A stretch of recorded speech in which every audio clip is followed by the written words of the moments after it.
Geminis, welcome to my channel. Let's take a look at what the next 72 hours has in store for you. If you are new and you feel as if I resonate with you with this reading and you want to see future uploads from me, feel free to subscribe so that you never miss a beat. And we're going to do like a 6-card spread or so. We're going to do 6, and then we'll do 3 for the oracle cards for the messages from your spiritual team.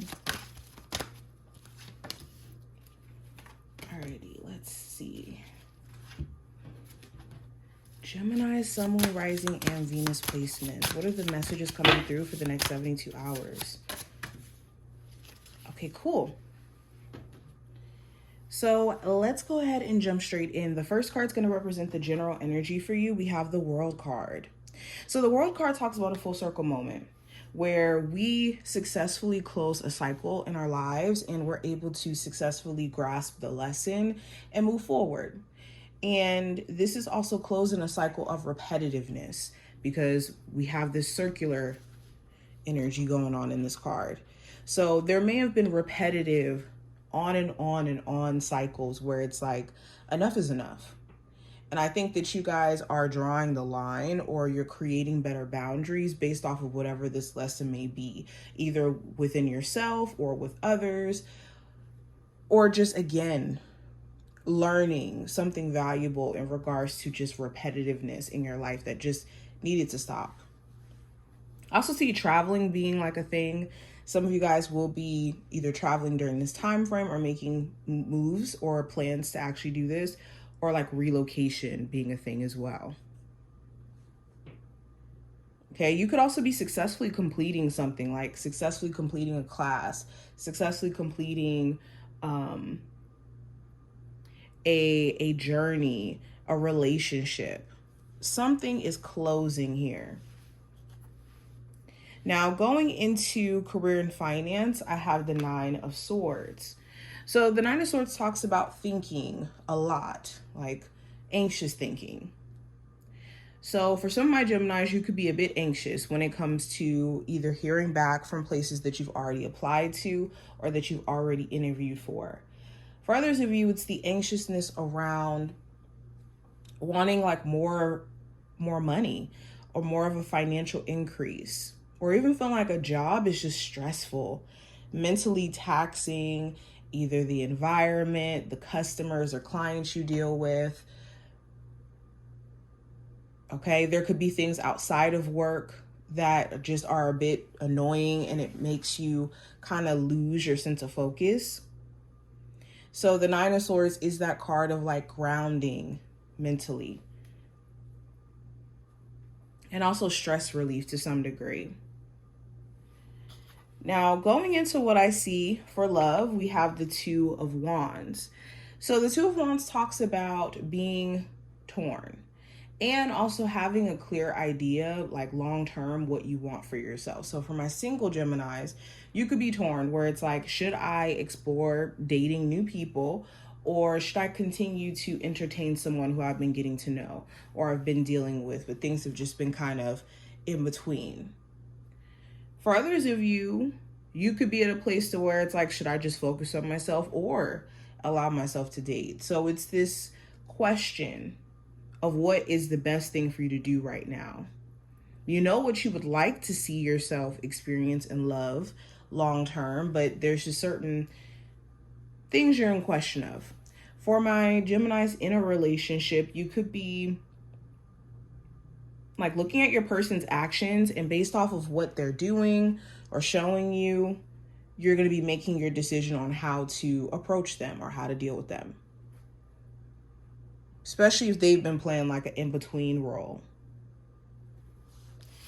Now, advice for this time frame, we have the Queen of Swords. So it's important that you're taking care of your mental health and that you're making yourself a main priority.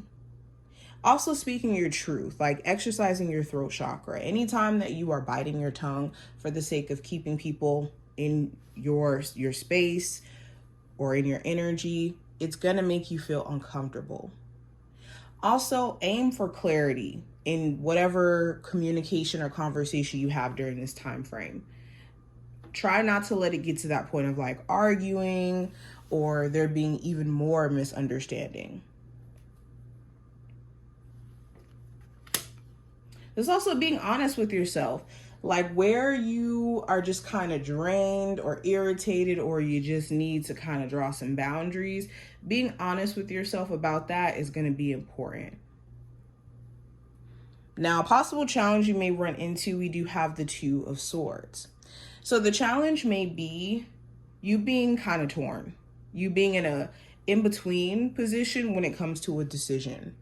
And this could be either because you don't have enough information yet, you don't have like all of the details laid out for you to feel confident enough to make a decision, or there could be a conversation that needs to be had that you may not know how to necessarily approach, or someone else around you, they may not be communicating with you because they don't know how to actually approach the conversation itself. Also, the Two of Swords could talk about misalignment, like you and someone else may mentally be on two different pages. And that's why you guys are not seeing eye to eye. Now, outcome for this time frame, we have the Queen of Pentacles. So I do see either a Capricorn, Taurus, or Virgo being of significance for some of you.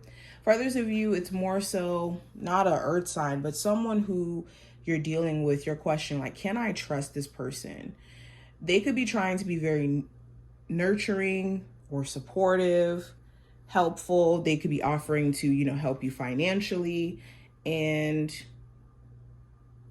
yeah, some of you guys could be questioning, like, is this real? Or are they being real with me? I also see for others of you, you focused on making money or being more financially responsible with the money that you do have. Now, going into what I see with the messages from your spiritual team, we have power of prayer. Let me actually fix this and not God. It says, give the situation to God for uplifting and healing and be open to miracles. Heaven's unlimited resources, love, and answers are awaiting your prayers. Be sure to act upon the divine guidance God gives you in response to your prayers. Okay. We also have release jealousy. Jealousy is an affirmation that you don't have something, and the universe manifests exactly as you affirm. Let others' successes inspire you rather than frustrate you. If they can have it, so can you. And last card we have is transgenerational karma. I am inspired by my family's history. Okay, so the message is loud and clear. Stay away from people who have a jealous spirit, or stay away from people who amplify this energy of competition. Okay, whether that's like friends, acquaintances, whatever, even a partner. Also, when it comes to karma, sometimes we inherit, karma or certain lessons from our family because of, just patterns that are passed down, things that we, have been exposed to. We can go down that whole line. But it's important that if you are noticing certain patterns within your family dynamic, that you really take the time out to dissect it and understand it so that you can be freed from it. Also, this is a time where you really want to lean on God, your spiritual team, to give you the guidance that you need to know what your next step is going to be, especially in moments where you do feel very conflicted and feeling like you're just kind of torn. Okay? But this is what I see. I hope that this was helpful and to give you insight, and I will see you in the next one.